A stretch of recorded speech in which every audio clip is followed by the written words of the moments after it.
오늘은 소설가 필립 얀시라고 하는 사람이 지은 놀라운 하나님의 은혜라는 책 이야기로 말씀을 시작하려고 합니다. 어느 한적한 시골 마을에 한 소녀가 삽니다. 그런데요, 예나 지금이나 어느 집이나 다 마찬가지겠습니다만 사사건건 간섭하는 아버지가 못마땅해서 그만 이 딸이 가출을 해버리고 맙니다. 집을 나와서 디트로이트라 하는 큰 도시로 갑니다. 그리고 길을 가다가 빛가번쩍하게 빛나는 자동차를 몰고 오는 한 신사를 만납니다. 그 사람은 아주 친절했습니다. 세상에 도시 사람들은 정말 다르네. 도시 구경도 시켜주고 만난 것도 사주고 예쁜 옷도 선물로 받았습니다. 그녀는 지금까지 한 번도 누려보지 못했던 것들로 잔뜩 호사를 누립니다. 가출하기를 정말 잘했네. 그렇게 생각하며 신나고 행복한 나날을 보냈습니다.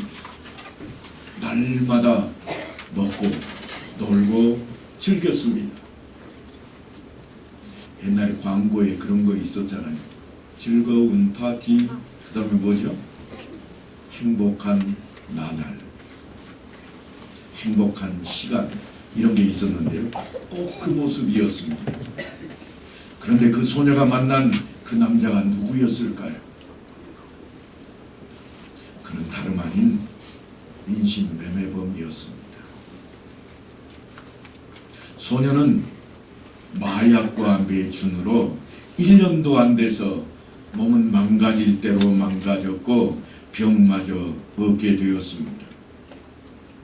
그렇게 기쁜 마음으로, 그렇게 즐거운 모습으로 집을 떠나왔고 그가 도시 생활을 시작했는데 그녀는 한 해도 지나기 전에 혹상 늙은이처럼 변해버리고 말았습니다. 병들고 초췌해진 그 소녀는 그들에게도 더 이상 필요하지가 않았습니다. 더 이상 쓸모가 없어서 드디어는 버려주고 만 겁니다.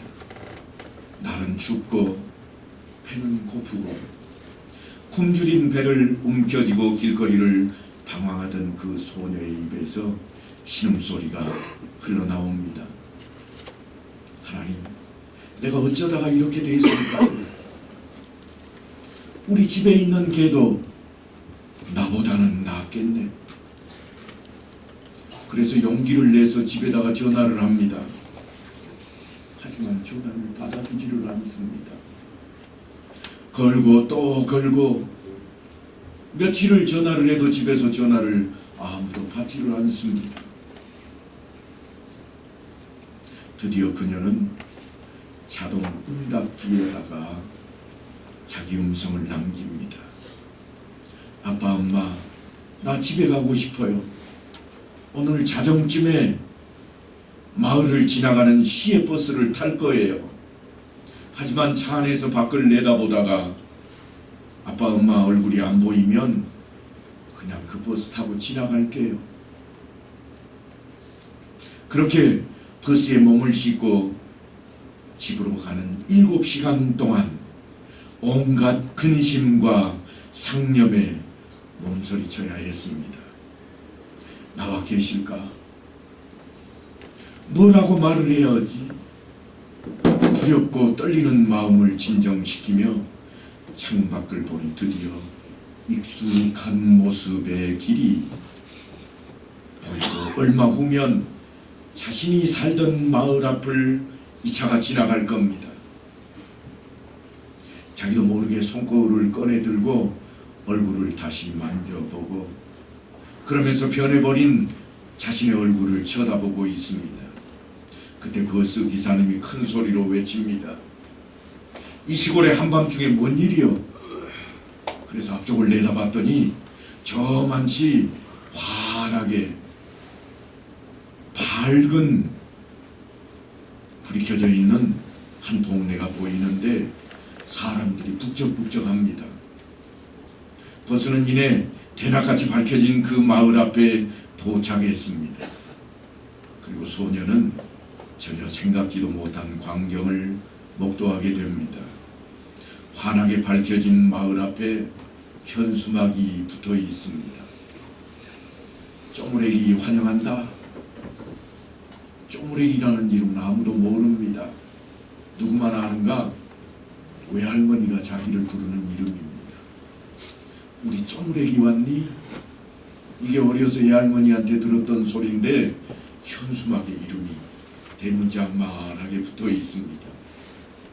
그것만 보고도 눈물이 얼굴을 가득 채웁니다. 그런데요, 밖을 내다보니 우스꽝스러운 파티 복장의 사람들이 가득합니다. 얼굴을 색칠한 사람도 있고, 탈을 쓴 사람도 있고, 모자를 뒤집어 쓴 사람도 있고, 삐에로 복장을 한 사람도 있고, 우스꽝스러운 모습들이 눈앞에 들어옵니다. 하지만 한눈에 봐도 다 알겠습니다.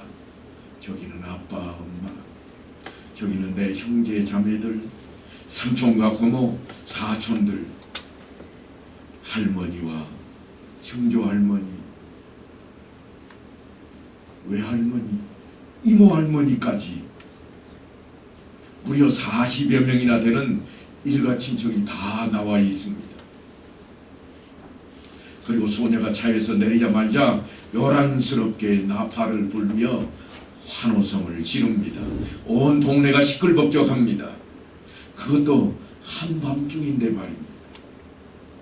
그녀의 양볼에는 눈물이 하염없이 흐르고 가까이 다가오는 아버지에게 아빠 죄송해요. 삐에로 복장에 아버지가 손을 딱 들더니 쉬, 용서 빌 시간이 없다. 그러다가 파티 시간 놓칠라. 집에 잔치가 준비되어 있거든 빨리 가자.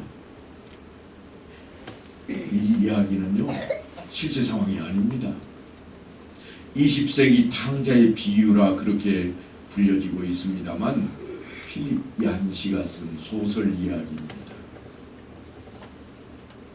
잘못하면 벌을 받는 것이 인지상정인데 하나님의 은혜는 우리의 생각과 너무나도 다릅니다.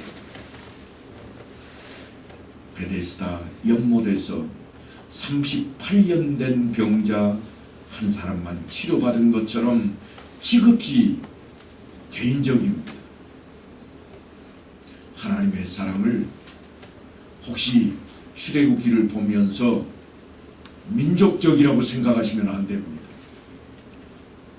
하나님의 사랑을 그저 많은 사람들을 향한 사랑이라 그렇게만 해석해서도 안 됩니다. 필립 얀시는 그것을 소설에 쓰고 싶어 했습니다. 무슨 말씀인가 하면 베데스다 연못가에는 많은 사람들이 병낫기 위해서 모여들었습니다. 행각이 여러 개가 있는데 그 안에 사람들이 바글바글했습니다. 그런데 예수님이 다 고쳐주셨는가? 몇 명 고쳐줬죠? 딱 한 명. 그런데 그게 왜 예수님의 사랑일까요? 딱 한 명밖에 안 고쳐줬는데 그 많은 병자들 다 고쳐줬어야 그래야 오를 것인데 한 사람밖에 안 고쳐준 그 예수님을 향해 우리는 예수님의 사랑이라. 여러분 그게 하나님의 사랑입니다. 지극히 개인적입니다.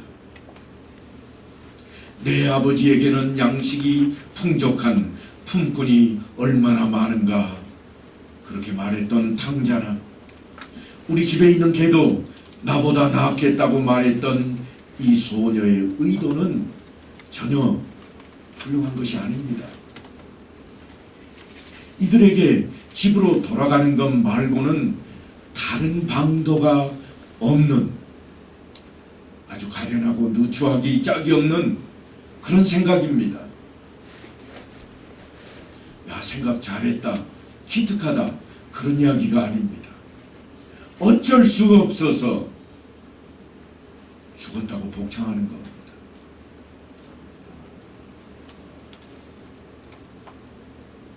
하나님의 사랑이 우리에게 뭘 요구하는가 하면 그걸 요구하는 겁니다. 나도 하나님 사랑해요. 이 말하면 누가 최고예요? 이렇게 덤비는 사랑을 요구하는 게 아니라 나는 아무것도 없고 나는 내놓을 것도 없고 나는 잘한 것도 없고 이제는 버려도 할 말이 없다고. 하지만 마지막으로 이제 더 이상 할 것이 아무것도 없어서 딱 한 번 마지막으로 내가 하나님 앞에 나가겠습니다. 그걸 받아주는 게 하나님의 사랑입니다.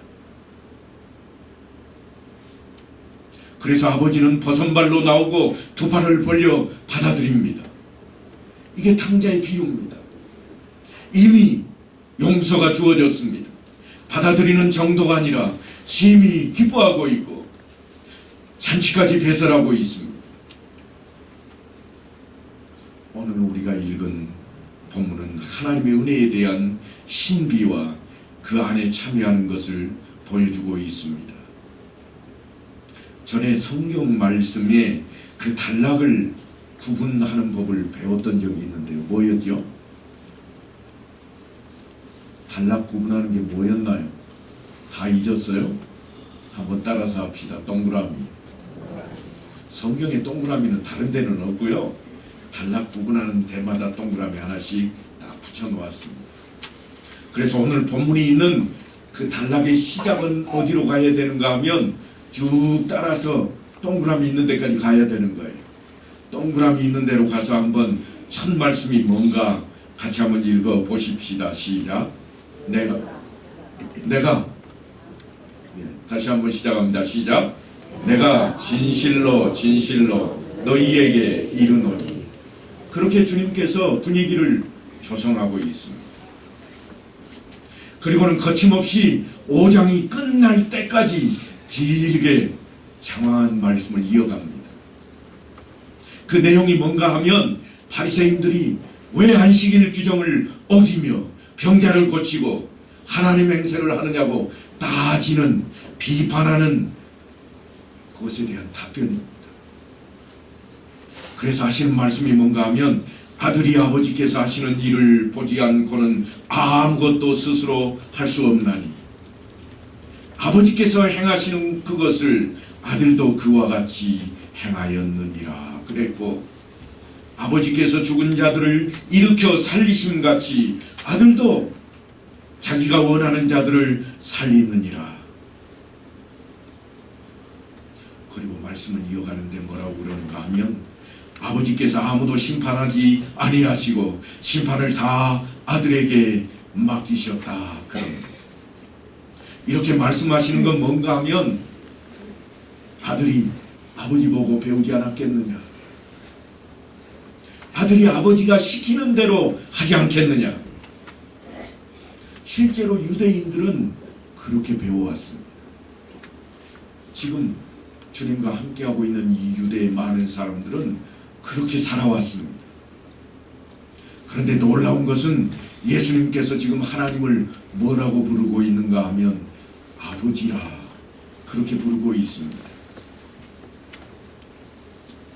예수님께서 하나님과 자신을 동일시하는 그것 때문에 사실은 유대인들이 예수님을 죽이기로 작정을 합니다.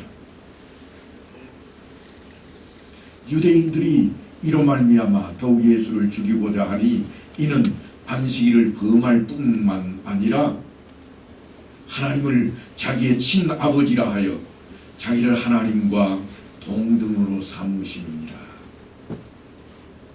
이게 신학적 용어로는요, 참남하다 한 단어를 씁니다. 사람에게 쓰는 단어가 아닙니다. 하나님 앞에 그럴 수 없는데 인간이 그렇게 하고 있다고 하는 겁니다. 참남하다. 그래서 주님께서 그들에게 설명을 좀 합니다. 율법을 만들고 허락하신 이가 하나님이시라고. 누가 율법을 만들었다고요? 모세가 만들었나요? 아니요, 하나님이 모세에게 주신 거예요. 이스라엘 백성들은 마치 모세의 율법, 그래서 모세가 만들어 놓은 것처럼 그렇게 이야기하고 있지만 아니라고. 하나님이 만드신 율법이라고 그렇게 설명을 하면서 주님께서 그 법을 만든 주인이 이 땅에 왔다고 설명을 합니다. 그 이야기를 어떻게 하는가 하면 인자는 안식일의 주인입니다. 안식일 만든 사람이 나야. 내가 만들었어. 하지만 아무도 못 알아듣습니다. 그래서 아버지와 아들에 대한 이야기로 다시 설명을 합니다. 오늘 본문 말씀이 바로 그런 대목입니다. 내 말을 듣고 또 나 보내신 이를 믿는 자는 영생을 얻었고 심판에 이르지 아니하나니 사망에서 생명으로 옮겼느니라. 우리가 예수를 믿기 때문에 너무나도 당연한 말씀입니다. 너무나도 중요하고 수도 없이 하신 말씀입니다. 믿음으로 말미암아 이미 사망에서 생명으로 옮겨진 겁니다. 믿는 자에게 주시는 영생의 선물입니다. 그런데 유대인들에게는 이게 썩 와닿지가 않습니다. 예수를 믿는 자들에게까지 그랬습니다. 실제로 그 표적을 우리에게 보여주셨는데요. 그것은 죽은 나사로의 이야기에 등장을 합니다. 나사로의 이야기를 좀 주의 깊게 읽어보십시오. 이렇게 되어 있습니다. 네 오라비가 다시 살아나리라. 누가 한 이야기죠? 예수님이 하신 말씀입니다. 이미 죽어서 장사 지낸 나사로 집에 예수님께서 찾아오셨습니다. 얼마 만에요? 죽고 장사 치르고 난 뒤에 나흘 만에 찾아왔습니다. 그래서 주님께서 먼저 마르다에게 네 오라비가 다시 살아나리라 그렇게 말씀을 할 때 마르다는 우리는 흔히 생각하기를 믿음이 별로라. 마리아는 주님 앞에 딱 달라붙어 말씀을 듣고 믿음이 좋고 마리아는 어떻다고요? 그저 음식이나 장만하고 다른 데 한눈 팔고 있는 사람처럼 그렇게 생각합니다만 사실은 그렇지 않습니다. 말씀에 보니까 이렇게 기록이 되어 있습니다. 네 오라비가 다시 살아나리라 그랬더니 마리아가 하는 말입니다. 마지막 날 부활 때에는 다시 살아날 줄 내가 아나이다. 확실한 믿음이 있습니다. 그래서 주님께서 이런 말씀을 다시 하십니다. 나를 믿는 자는 죽어도 살겠고 무릇 살아서 나를 믿는 자는 영원히 죽지 아니하리라. 이것을 네가 믿느냐? 그러자 마르다가 주여 그러하이다. 우리식으로 하면 아멘 아멘. 주는 그리스도시요 세상에 오시는 하나님의 아들이신 줄 내가 믿나이다. 틀림없이 예수를 하나님 아들로 하나님으로 믿고 있는 대단히 신실한 믿음을 가진 그런 마리다였습니다. 하지만 마르다는 그걸로 끝인 줄 알았습니다. 우리하고 전혀 다를 바가 없습니다. 무덤을 찾은 주님께서 돌을 옮겨놓아라 그랬더니 그때 마르다가 하는 말입니다. 죽은 지 나흘이 되었음에 벌써 냄새가 나나이다. 진즉 죽어버렸고 주님 열 필요 없어요. 썩은 냄새밖에 안 나요. 조금 전까지만 해도 내가 하나님으로 하나님의 아들로 믿나이다. 믿음을 고백했고 신앙을 가진 그러한 여인이었었는데 잠시 후에 우리하고 똑같이 되었습니다. 그때 주님께서 하신 말씀이 있습니다. 네가 믿으면 하나님의 영광을 보리라 하지 아니하였느냐. 우리들의 믿음은 어느 수준일까요? 좀 들여다봐야 되겠습니다. 작정을 하고 살펴봐야 됩니다. 내가 무엇을 믿는지, 또 그것을 어떻게 시인하고 있는지, 그것이 정말로 중요합니다. 얼마나 중요한지 주님께서 마지막 고별 설교할 때에도 그 이야기를 꺼내놓습니다. 전혀 다른 이야기 같지만 동일한 이야기입니다. 무슨 말씀인가 하면 포도나무와 가지에 대한 비유입니다. 그걸 들어서 사망에서 생명으로 옮겨진 사실을, 아니 영원히 죽지 아니할 것을 설명하고 있습니다. 나는 포도나무요 너희는 가지라. 그가 내 안에 내가 그 안에 거하면 사람이 열매를 많이 맺나니 나를 떠나서는 너희가 아무것도 할 수 없습니다. 왜 그렇게 되는가 하면 주님께서 사람들에 대한 심판의 권한을 이양받았기 때문입니다. 심판권이 누구에게 있다고요? 주님에게 있어요. 하나님께서 심판하지 아니하시고 그의 아들에게 심판을 맡기셨습니다. 아버지께서 아무도 심판하지 아니하시고 심판을 다 아들에게 맡기셨으니 그렇게 하신 이유까지도 설명을 해놓았습니다. 이는 모든 사람으로 아버지를 공경하는 것 같이 아들을 공경하게 하려 하심이라. 아들을 공경하지 아니하는 자는 그를 보내신 아버지도 공경하지 아니하느니라. 너희가 하나님 공경한다고? 너희가 하나님을 믿는다고? 너희가 하나님의 선택받은 백성들이라고 그렇게 말을 하느냐? 그렇다면 너희는 그의 아들을 공경하느냐? 진짜 너희가 하나님의 택함받은 백성이더냐? 그렇다면 너희가 하나님의 아들을 공경해야 될 것이 아니더냐? 공경이라고 하는 이 단어는요, 헬라어로 티마오라 하는 그러한 단어인데 명예로운 가치를 둔다 하는 뜻을 가지고 쓰여졌습니다. 우리말로 쉽게 표현하면 그에게 영광을 돌린다, 그런 의미입니다. 하나님께 영광을 돌리는 가장 기본적인 것이 무엇인가요? 예배드리는 일이라. 우리는 그렇게 배워왔습니다. 그리고 그분의 말씀을 따르는 것입니다. 하지만 단순하게 말로만 영광을 돌리거나 말로만 건성으로 따르는 것은 어떻게 보면 아부하는 것이고 아첨일 뿐입니다. 주님께서 바리새인들을 향해, 아니 우리를 향해서 우리의 모습이 그렇다는 겁니다. 그래서 주님께서 하신 말씀이 있습니다.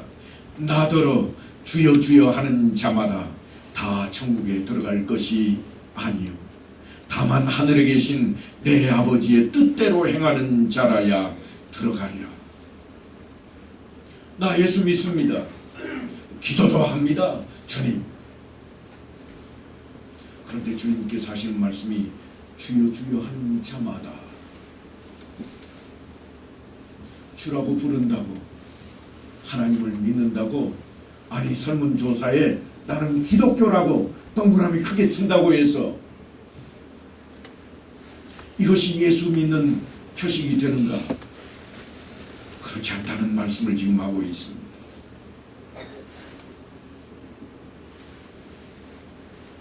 사실 하나님의 뜻은 종교적인 활동인 예배나 헌금이나 전도나 봉사와 같은 그런 것들이 아닌 것을 제가 누차 말씀을 드리고 있습니다. 그렇다면 그런 것들은 필요 없는가? 아니요.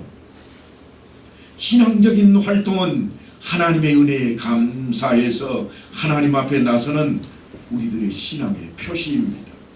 마땅한 것입니다.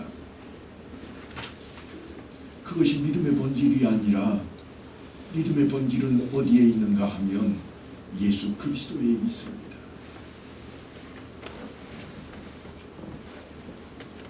성경을 보실 때에 구약 성경은 이스라엘 민족의 역사다, 그렇게 보시면 안 됩니다. 창세기로부터 쭉 읽어 내려가는데 그 사람들의 역사밖에 없더라, 그렇게 들여다보시면 안 되고요. 누가 언제 왜 썼는지를 기억하셔야 됩니다. 창세기를 기록한 것은 모세가 시내산 앞에서 기록을 합니다. 왜 기록을 하는가?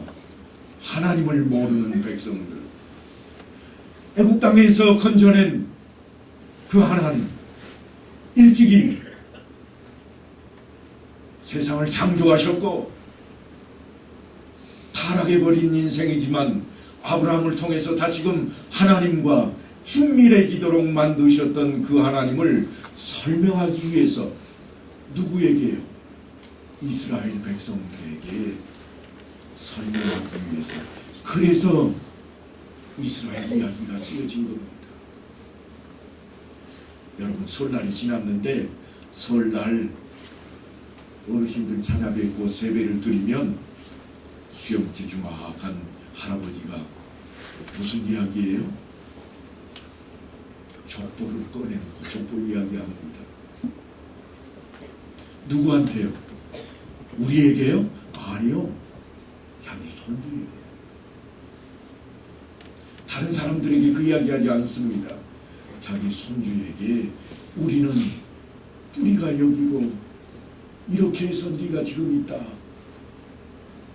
그 설명을 하는 것처럼 모세가 이스라엘 백성들에게 하나님을 설명하는 겁니다. 우리는 그걸 보고 간접적으로 경험하는 거예요. 아, 하나님은 그런 분이시로구나. 그러니까 실제로 이스라엘의 하나님이라고 우리에게 가르치고 있는 것이 아니라 모세는 이스라엘 백성들이지만 천지를 창조하신 하나님, 그분이 하나님이시라. 이스라엘 백성들을 향해서는 뭐라고 그러는가? 하나님이 창조했지만 인생이 타락해버렸고 타락해버린 인생을 회복시키기 위한 그 한 목적으로 택하심을 입은 민족이요 백성이라. 제사장이 필요했고 제사장으로 세웠는데 제사장답지 못했다. 이게 모세 이후의 이야기입니다. 그러니까 모세가 기록할 때까지만 해도 하나님은 이런 분이시라, 하나님이 누구신가, 그런 이야기였지만 그 이후에는 하나님의 일에 대한 이야기, 하나님의 간섭에 대한 이야기입니다. 그런 하나님 앞에 이스라엘 백성들이 어찌했더냐? 망했다. 왜? 하나님을 하나님으로 알지 못했기 때문에. 말로는 믿는다고, 말로는 백성이라고, 말로는 제사 드린다고 지금까지 수도 없이 해왔지만 아니라는 겁니다. 신약시대에 접어들면서 사도 요한이 그 이야기를 꺼내들었습니다. 예수님이 누구시냐? 하나님이시라. 그래서 꺼내놓는 이야기가 오늘 본문의 내용입니다. 그러니까 복음서를 펼쳐놓고, 야, 예수님이 이 땅에 오셨을 때에 이스라엘 땅의 역사 이야기네. 예수님이 이 동네도 갔고 저 동네도 갔고, 이게 우리 동네하고 뭔 상관이야? 그런 목적으로 쓰여진 성경이 아닙니다. 지금 우리가 읽고 있는 이 부분은 예수님이 누구실까? 믿음이라는 단어가 등장했는데 무엇을 믿는 것인가? 그 이야기를 하고 있습니다. 왜냐하면요, 우리가 예배드리고 헌금하고 봉사활동하고 전도하고 이런 것들이 우리 생각에 뭘로 받아들여졌는가 하면 하나님의 뜻일 거라고 생각을 하고 있기 때문입니다. 신앙의 표식일 뿐인데 우리는 하나님의 뜻이라고 생각해버립니다. 그래서 뭔 서운한 말씀을 하시는 거요. 그러는 우리에게 주님께서 이렇게 말씀을 합니다.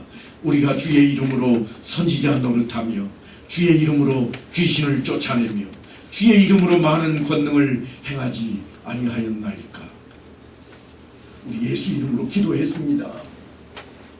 병 들었을 때도 기도하지 않았습니까? 그래서 하나님이 낫게 해주셨잖아요. 우리가 예수 믿어야 천국 간다고 복음도 전했습니다.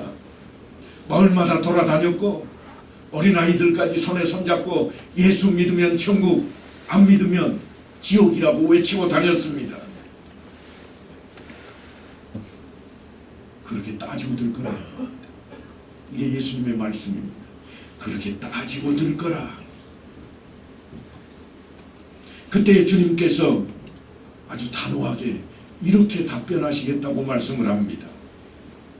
내가 너희를 도무지 알지 못하니 불법을 행하는 자들아 내게서 떠나가라.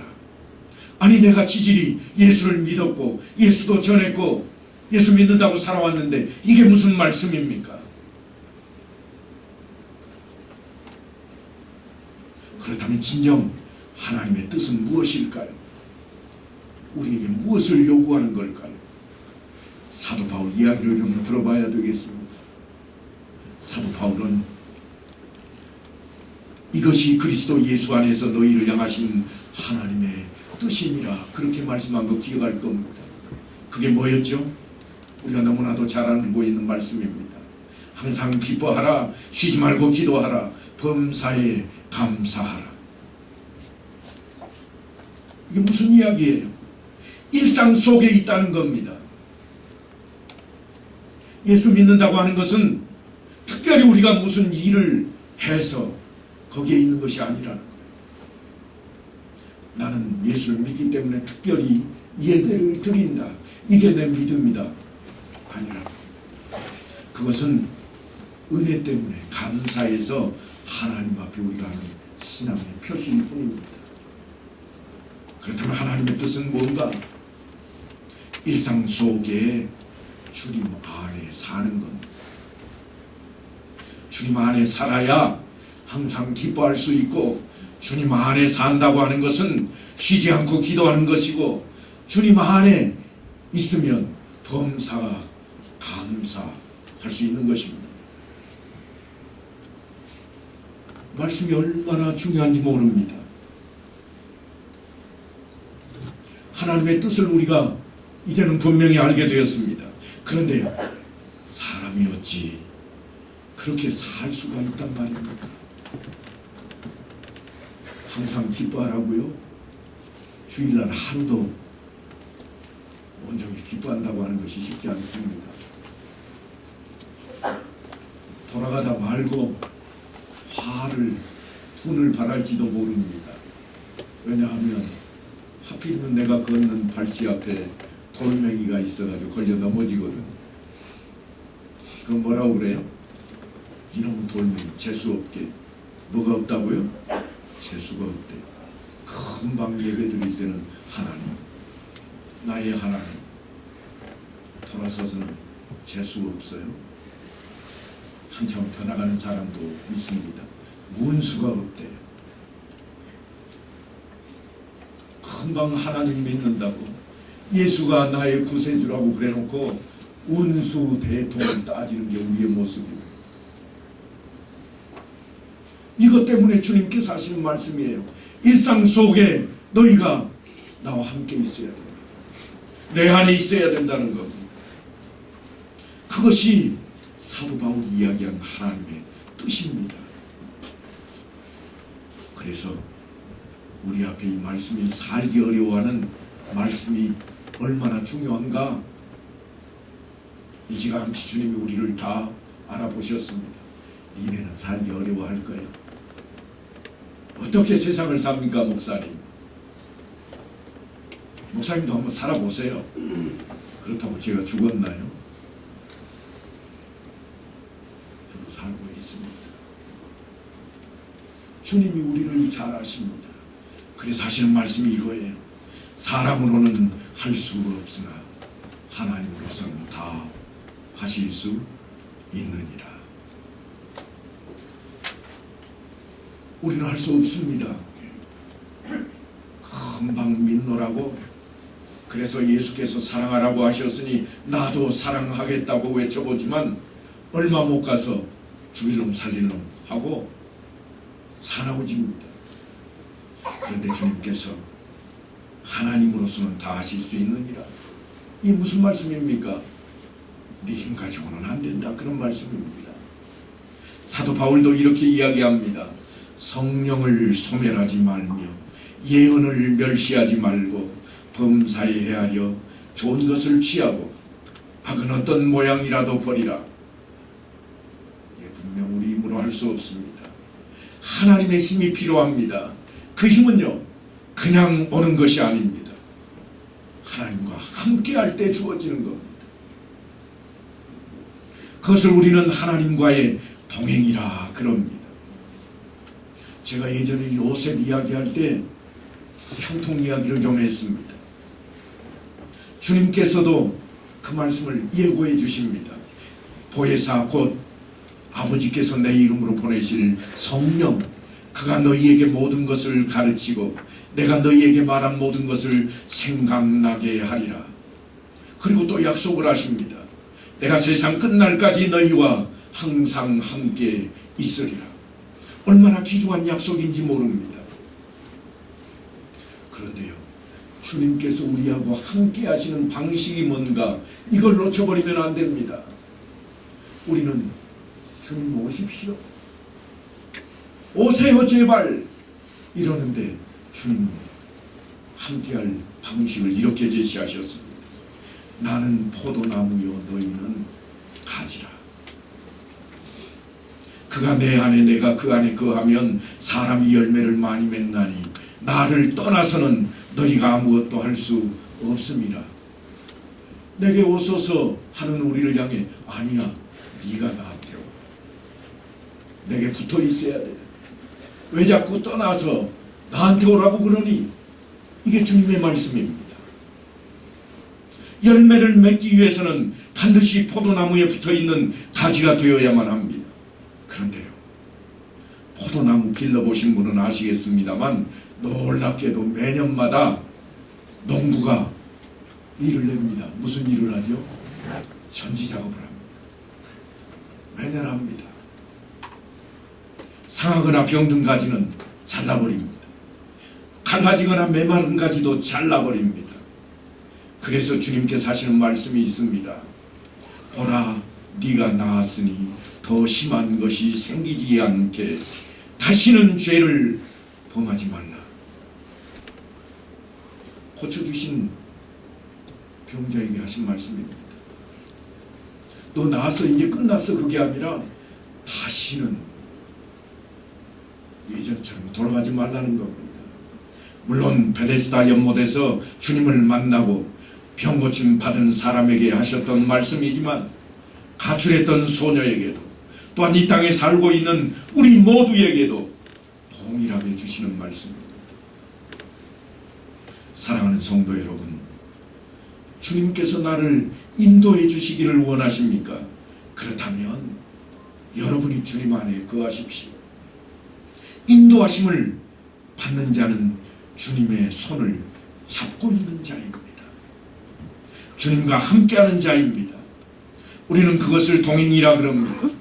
하나님이 함께 하시니 형통하였더라 하신 그 말씀처럼 하나님께서 형통하게 하십니다. 항상 여러분들의 삶 속에 가득하게 되기를 간절히 축원합니다.